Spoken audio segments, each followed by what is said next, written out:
Thank you for coming today. Ever since the death of Khalil Singleton, which is now some 14 years ago, our office, working with the Sheriff's Office, has sought to hold every shooter in a situation in which there is a gun battle with multiple people who turn an otherwise peaceful environment into a battlefield. We have sought to hold every one of those people responsible. Every shooter, every bullet. That has been the theory that we have moved on. It's the theory that we used in the Khalil Singleton case. For some of you, that was a situation in which an 8-year-old was shot and killed in a crossfire involving shooters that had a running gun battle on the island of Hilton Head. We prosecuted not only the person who fired the fatal bullet, but also the two people who were shooting, who did not fire the fatal bullet. The South Carolina Supreme Court affirmed that in 2020, and it is a theory that we have been actively using. We will not limit charges to just those people who fire the fatal bullet or the bullet that causes the harm. Again, in a gun battle with multiple shooters who turn an otherwise peaceful environment into a battlefield, we will attempt to hold every shooter accountable for every bullet. Accordingly, yesterday, the Beaufort County Grand Jury handed out the following indictments concerning the shooting that took place on July the 4th of this year on Hilton Head. The State of South Carolina versus Jayden Hawes. The Beaufort County Grand Jury handed out indictments, 2 indictments for assault and battery of high and aggravated nature, 4 indictments for assault and battery second degree, breach of the peace of a high and aggravated nature, possession of a firearm during the commission of a violent crime. Quazeir Davis, the Beaufort County Grand Jury true billed indictments, 2 indictments for assault and battery of a high aggravated nature, 3 indictments for assault and battery second degree, breach of peace of a high and aggravated nature, possession of a firearm under the age of 18, as Mr. Davis was 17 years old at the time. Marcelo Royal, also 17 years of age at the time, has been indicted by the Beaufort County Grand Jury for 2 counts of assault and battery of high and aggravated nature, 4 counts of assault and battery second, breach of the peace of a high and aggravated nature, possession of a firearm under the age of 18, and possession of a firearm during the commission of a violent crime. Andre Green was indicted for 2 counts of assault and battery of a high and aggravated nature, 4 counts of assault and battery second degree, breach of the peace of high and aggravated nature, possession of a firearm during the commission of a violent crime. Jacob Johnson, 2 counts of assault and battery of a high and aggravated nature, 4 counts assault and battery second, breach of peace of a high and aggravated nature, and the possession of a firearm during a violent crime. Christopher Capers was also indicted by the Beaufort County Grand Jury yesterday for accessory after the fact. Marion Riley was also indicted by the Beaufort County Grand Jury for possession of a machine gun, as well as breach of peace of a high and aggravated nature. Each assault and battery of a high and aggravated nature has an exposure of 20 years. Each assault and battery second degree has an exposure of up to 3 years, and each one of the shooters were charged with 4 counts of that. So therefore their exposure was 12 years on that. Breach of peace of a high and aggravated nature carries 10 years. Possession of a firearm during the commission of a violent crime carries 5 years, and possession of a firearm under the age of 18 carries 5 years. Accessory after the fact carries 15 years. Possession of a machine gun carries 10 years. I need to remind you that the indictments in this are charging documents. All of these defendants are presumed innocent and will remain so until they are convicted in a court of law. The bond settings on Jayden Hawes, Quazeir Davis, Marcelo Royal, Andre Green, and Jacob Johnson will be held Wednesday at 9:30 at the Beaufort County Judicial Center. I want to take this opportunity to thank the men and women of the Beaufort County Sheriff's Office as well as Sheriff Tanner for their work on this case. And I want a side thank you as well for the technology that Beaufort County has utilized, Beaufort County Sheriff's Office has utilized in this case. This technology has allowed us to move quicker than we have been able to in the past, but most importantly, with certainty. And I appreciate the efforts for the sheriff and his investigators, also working with my office. Mary Jones is behind me. She is my deputy solicitor. She has been working with them since this took place. We will be glad to take questions. I'm going to allow the sheriff to join me at this time. I need to tell you as well, I will not discuss the facts of this case. I will not discuss the characteristics of the defendant. Those are things that I have to discuss in a courtroom. So I will not answer questions concerning that, but if there are any questions about the process, I'll be glad to answer. But at this time, I'll turn it over to Sheriff Tanner. Sheriff? Solicitor, I appreciate it. I really don't have any comments, preliminary comments. I'll be glad to answer whatever questions that you have, but I do want to extend the thanks to the solicitor and Mary for working with us on this case, as they always do in cases that we have. And again, I want to make this comment, like I've made many times before, that I am very, very proud of the men and women of the Beaufort County Sheriff's Office for how they handled this case, and quite frankly, how they handle all cases that they work. They do an amazing job. So having said that, if you have questions for the solicitor or I, then we'll be glad to hear it. All right. So I thought that they were, at least three of the suspects were charged with attempted murder. But They were. Don't hear that. They're not, and we're not going forward on those, and here's why. The state statute on attempted murder is directed to vindicate only the intended targets of a shooting. And in this scenario, the only intended targets are other shooters. So the sheriff and I discussed this from the very beginning. We had a choice. Call the other shooters victims or defendants, and we chose defendants.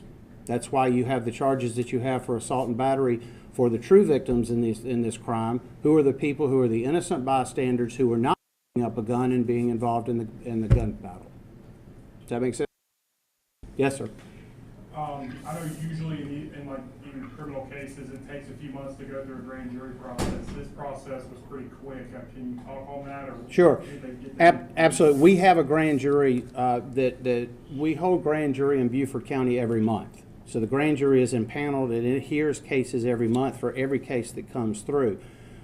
What has allowed us to go quicker in this matter is, again, the technology used by the Beaufort Sheriff's Office. It was the Sheriff's Office camera that was on the beach at the time and caught everything, well, not everything, but a good bit of everything on video. That helps us not only move forward quicker, but most importantly with certainty. And so I think that is what's allowed us. The grand jury itself, though, is impaneled, and that is basically a permanent installment.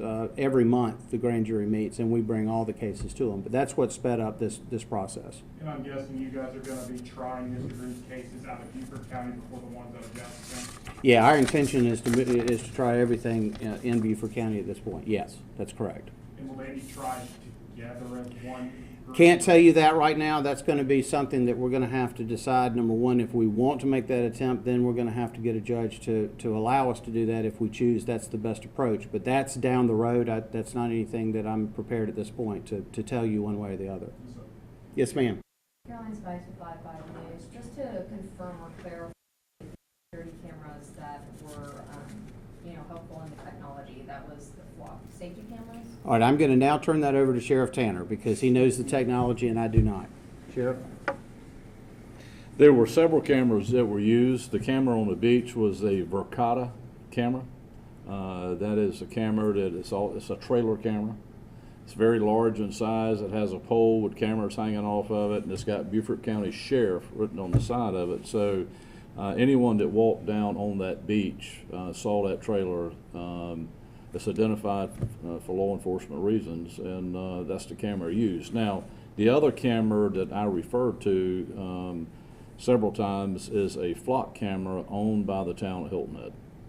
And that camera, of course, helped us identify the suspect vehicle based on information that we had gotten early on. We were able to upload the information of the vehicle in the flock system, and that flock system told us that that vehicle was on Pope Avenue at 9:02 p.m. From there, we made a traffic stop at 9:07 on the Fraser Bridge, and we had 6 people in the vehicle, and we were able to take all 6 of those to the Hilton Head office. Out of those 6, 4 were arrested that night. Technology. You're going to hear that from me forever, because, you know, as the solicitor made a comment just a second ago, the camera that we had on the beach is amazing technology. The video from that camera itself is amazing, and it, you know, in time, if you go to court on some of these cases, and I'm sure that the solicitor and Mary will use the video, you'll see just how amazing this video footage is. The flock system, I know, is criticized.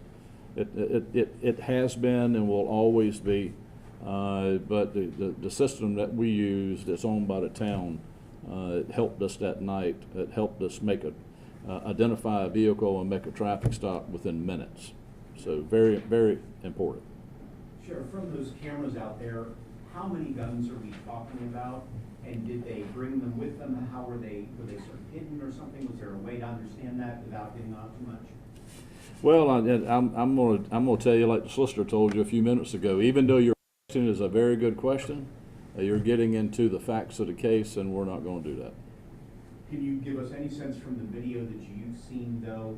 You've always talked about it started with an altercation between 2 groups somewhere, and then it went down. How quickly did something like that happen? What can you tell us about the altercation itself, and then how it expanded and how quickly it expanded? Well, I've already said this in a previous press conference, but since that press conference, I believe it was on the 5th, July 5th, we know that this entire incident was a result of juvenile ego.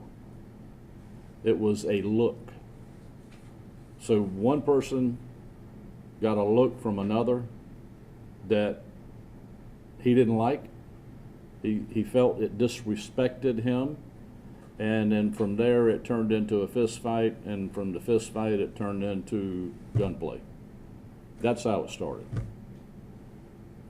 Yes. Sheriff, are you guys finished with suspects? Do you expect to make any more arrests regarding this case, or are these 6 dead right now? The case is not complete, and we are continuing the investigation, and we'll figure out as we progress what's done next. For the solicitor or for the sheriff, you talked about Khalil Singleton and the extraneous parts that go into this case sometimes. Yeah. Are we then looking from either one of you at some of the people from these groups that may not have actually fired a shot, but been key in this investigation that still can come out? All right, well, let me answer it this way. The sheriff's investigation is continuing, and anytime the sheriff completes an investigation and finds somebody and charges them, if they are related in this charge, then we'll go forward at that point.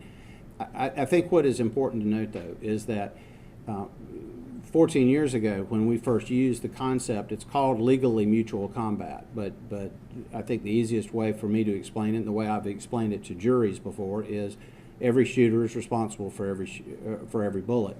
That is different than the traditional approach of trying to determine which shooter fired a fatal bullet or which shooter fired a bullet that ended up hurting somebody.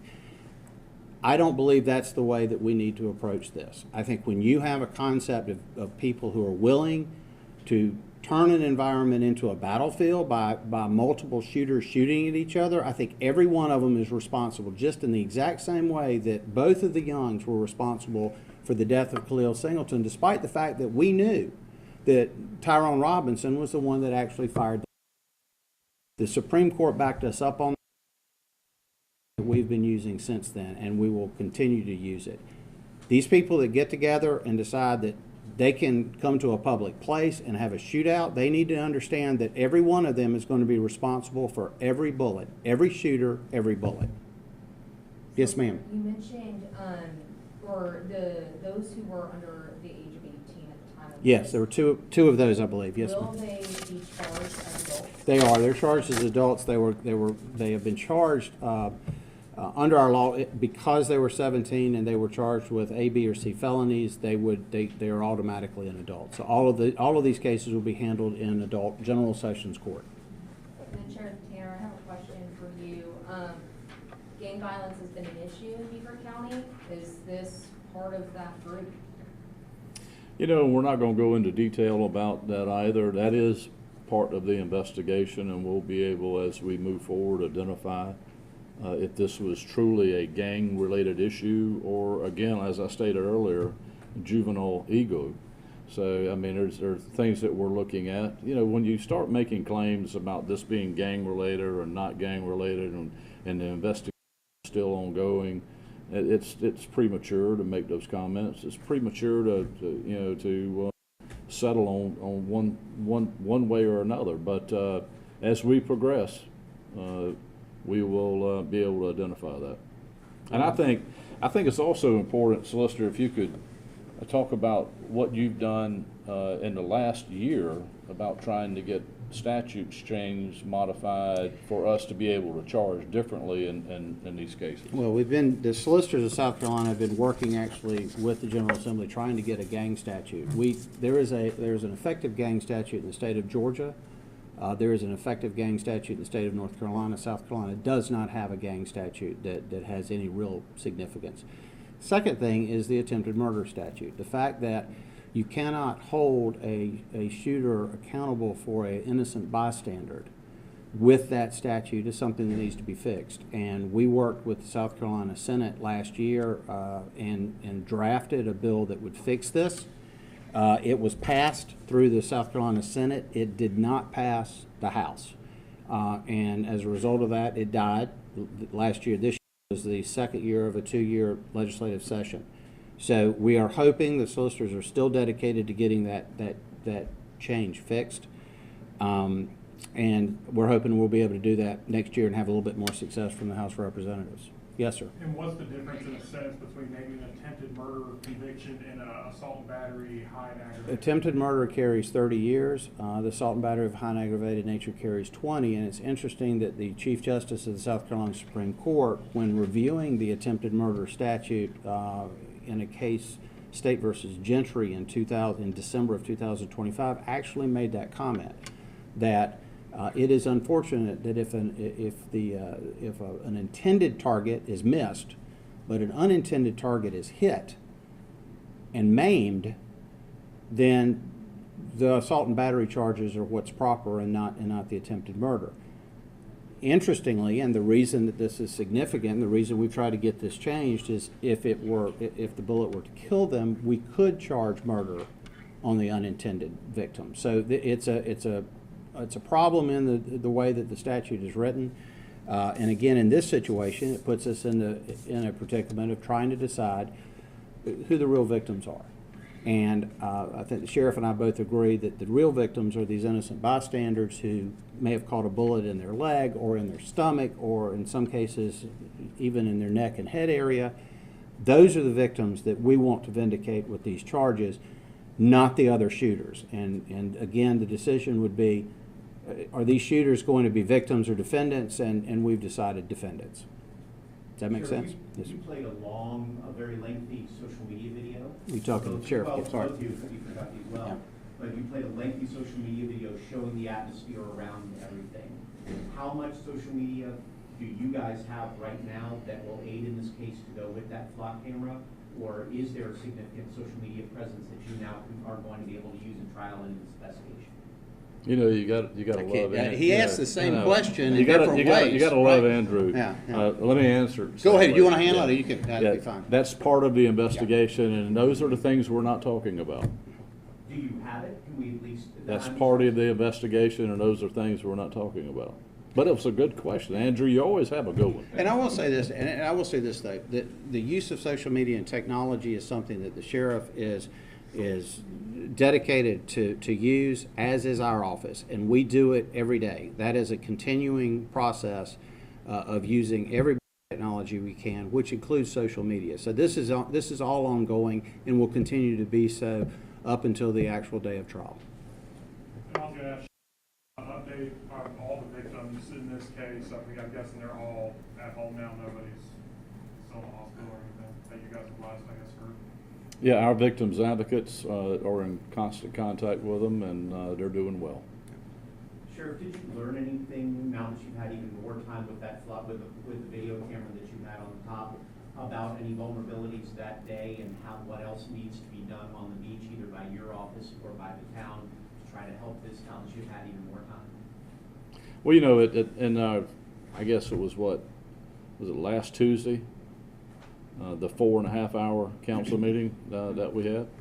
I mean, there are things that we've identified along the way. Matter of fact, we go back to 2025 and recommendations that we had made to the town of Hilton Head to change the landscape of Coligny, knowing that that's kind of the concentration area of the south end of Hilton Head during the summer and, you know, on weekends. You know, my understanding today is that they're starting a process of trying to do and at some point complete the recommendations that we gave them back on December 10th. So I think it's in motion, but I don't know that any completion of that will be done this summer.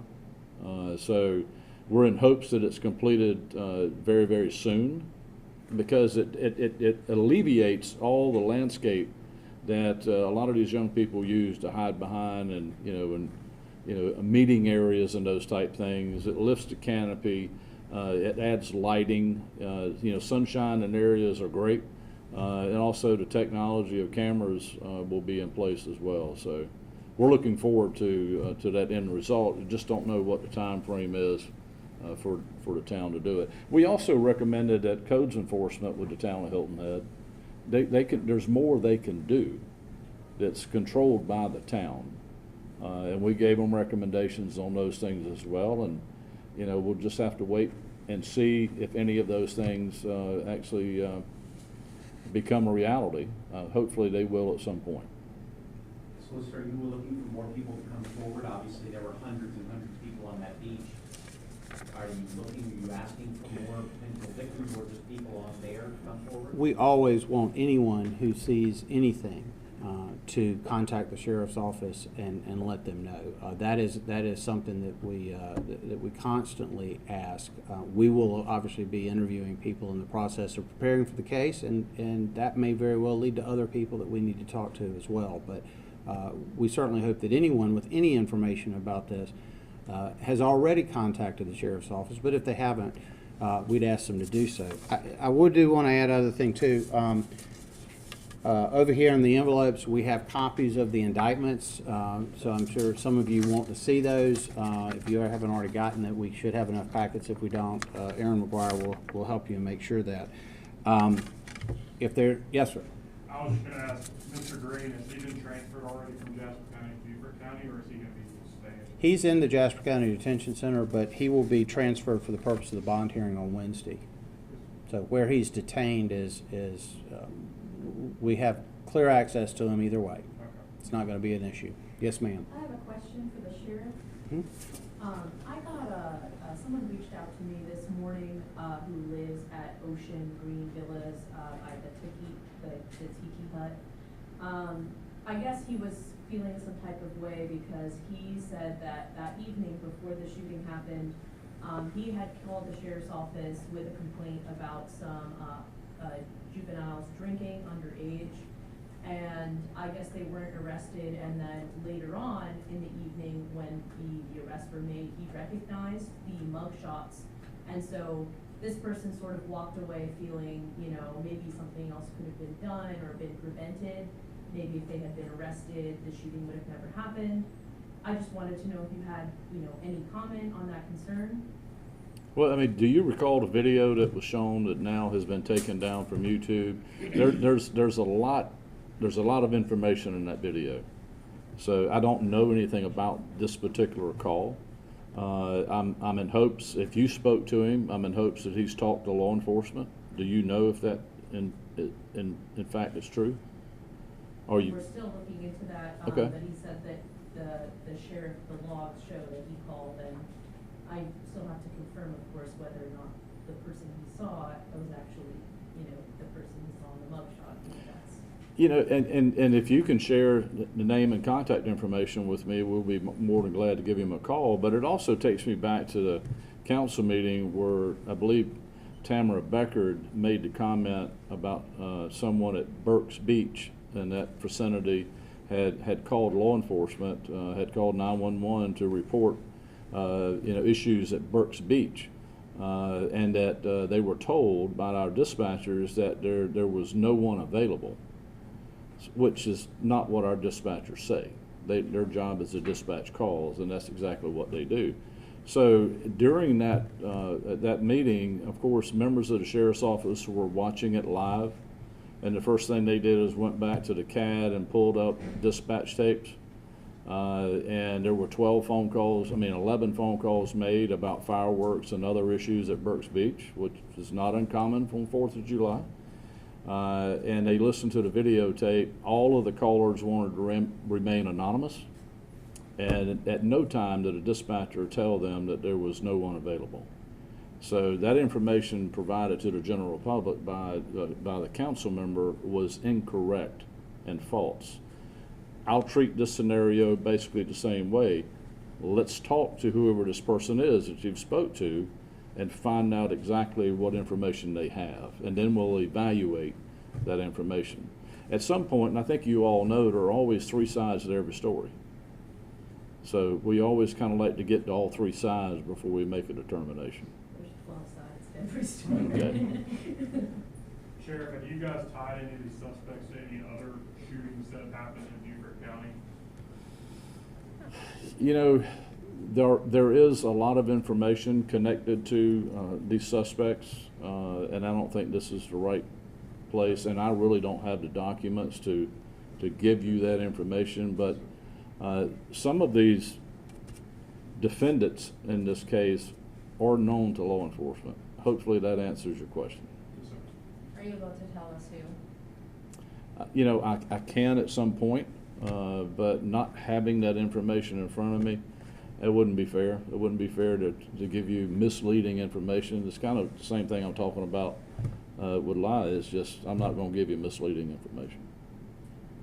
Sheriff, in the wake of this, there's been a lot of discussion on Hilton Head and that 4.5-hour meeting and the subsequent meetings that have been out there about Hilton Head starting its own municipal police force. Sure. I want to know if you had any thoughts on that, or in kind of now with those meetings in the rearview mirror. Have your thoughts on it changed? Have you?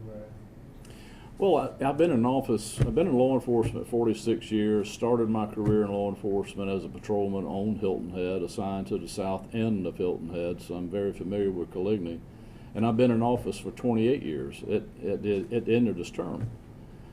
I've heard this same story a dozen times.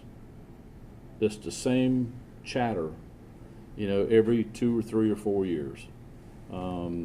We have never stood in Hilton Head's way of forming our own PD.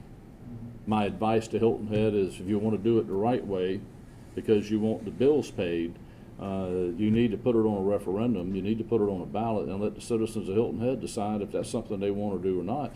Because at the end of the day, they're going to be funding this project. It's like any other project. But the undertaking of creating a law enforcement agency, and it's like I said, last week, council is extremely naive and ignorant to that process. It's an undertaking that they just don't understand and realize exactly what it is. And you always hear this comment, and the comment is always, are we getting what we're paying for? I mean, again, I've heard that a dozen times over the years. The answer to that is absolutely yes. And the last group that they brought in 6-7 years ago to do a study on are they getting what they're paying for, I think it was Mayor McCann at the time that asked for that to be done, and they budgeted $25,000 for a study. The end result in that study is the answer is yes. And I think the Supreme Court's ruling 2 weeks ago is an affirmative to yes. So it's a decision that they're going to have to make. We're not standing in their way. We'll help them in any way that we can. But, you know, at some point you need to stop talking about it and do something. And, but, you know, and the solicitor and I talked about this, and this is not uncommon in scenarios like this. I think the town of Hilton Head is a little bit hurt about the Supreme Court's ruling a couple of weeks ago. They fought this for 6 years. They spent a lot of money in attorney fees to battle this. And I still think they're a little emotional about losing that case. And then this July 4th incident comes up. And what gets me about this incident on July 4th, it gave them cause to have a special meeting to talk about law enforcement services. And they tried to use some of the best professional law enforcement reaction as a qualifier to getting their own police force. I don't understand how you're using some of the best law enforcement work done. These men and women did an amazing job. I was with them that night shortly after the shooting, and it's incredible what they did.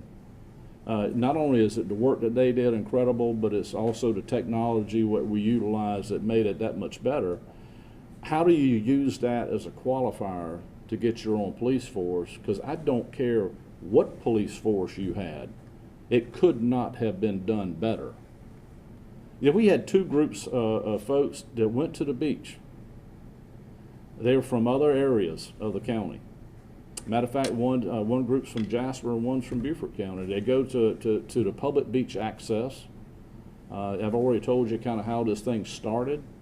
There's none of that you control. Social media gave us no information that this was something that was going to happen. There's no analytics available anywhere to predict the future in a situation like this. And the solicitor, I mean, I've asked to borrow his crystal ball, and he's fresh out too.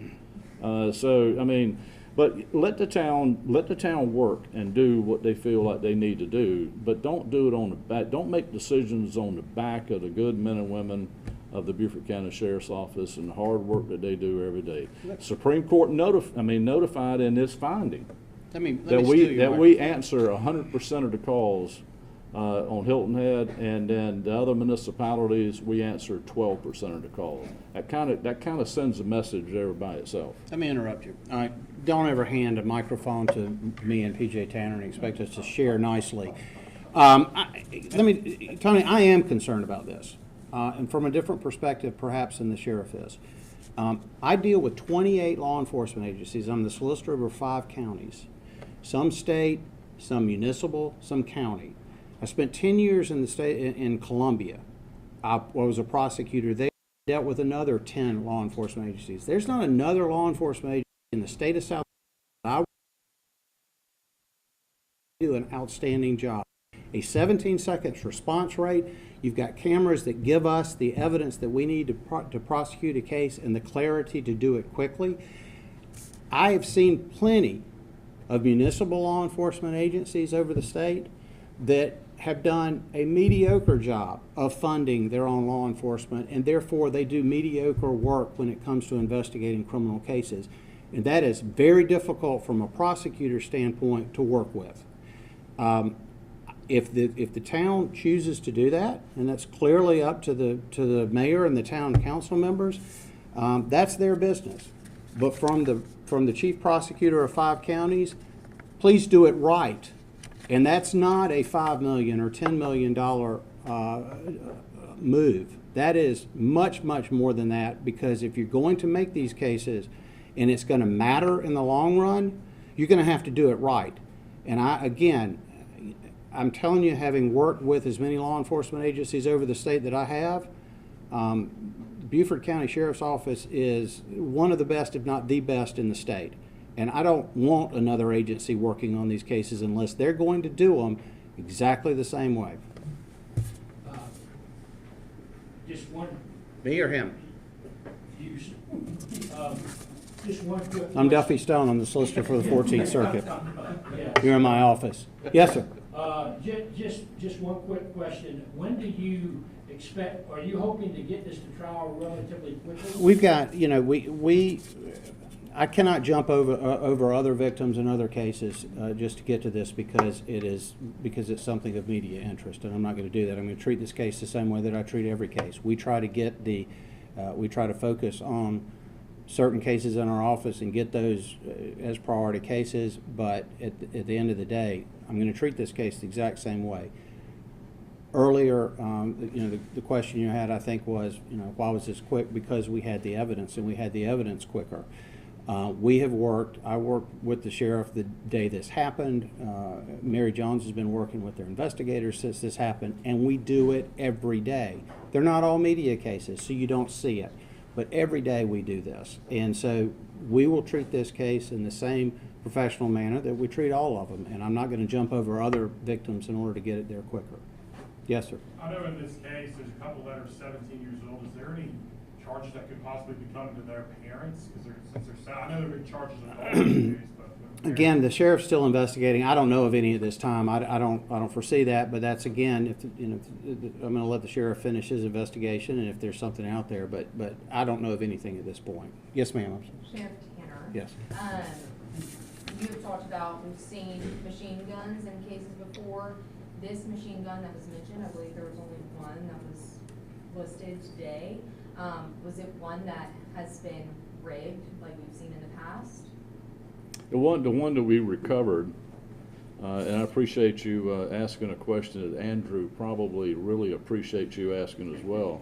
That way we can talk about stuff. But the one we recovered on the beach it was modified into a machine gun. Was it a handgun that was Yes. modified? Okay. Yes.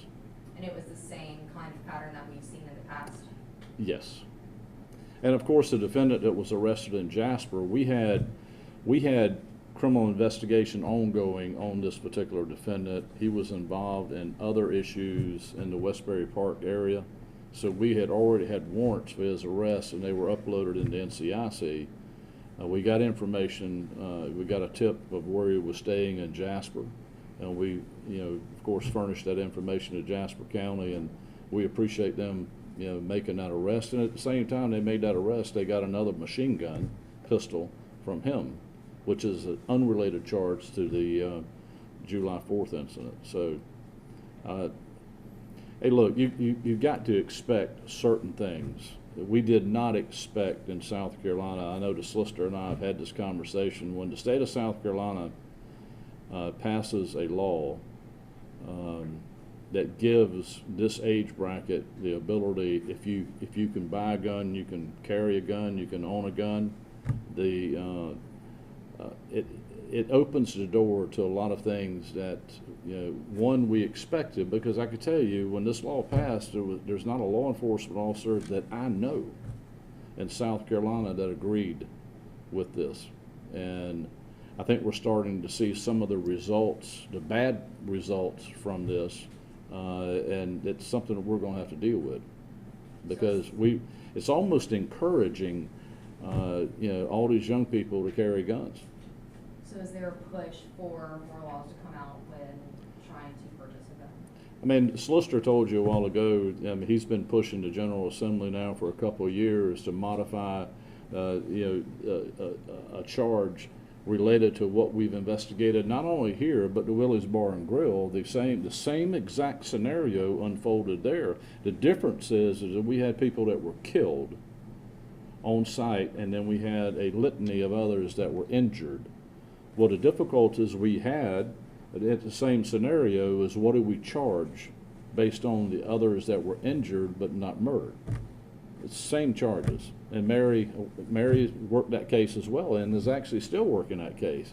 And there was a variety of assault and battery charges in that, based on evidence that we had and how they proved the case. So, I mean, we need laws changed. There are a lot of laws that we need changed, but we need the General Assembly actually having a focus and a concentration on the things that we know are important to public safety.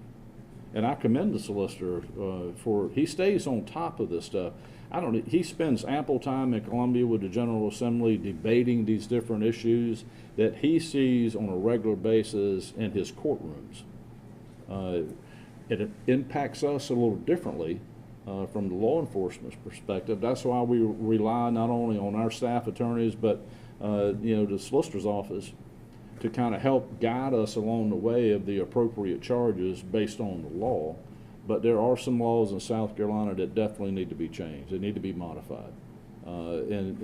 We modify these laws. It gives us more tools in our chest, and it gives the solicitor, a better opportunity to indict and prosecute cases that mean a difference. If you've got a case, attempted murder versus assault and battery, high and aggravated, which is 10-year difference in that case, that's 10 years.